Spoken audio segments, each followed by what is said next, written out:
Inventory. The ah was more song, and she sang beyond the name. If the name were river, the ah flooded its banks. Nonetheless, in its song, the ah signed the air, made the air mean. The ah hitched and hinged its intimacy.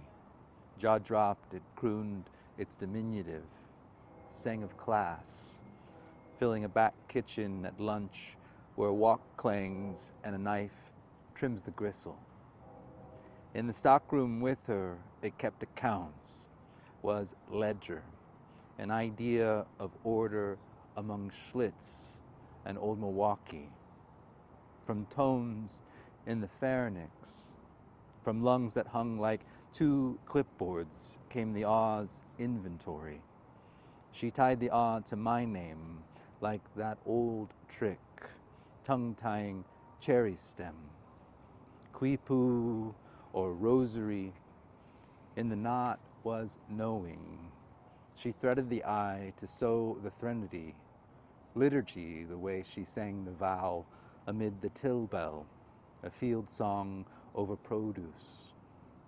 A na, a nope, or uh-oh.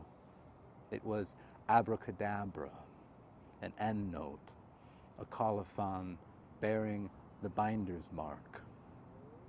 It lingered incarnate in the cold walk-in, or ghosted the stocked aisles where I stood over cans of Ajax and Green Giant.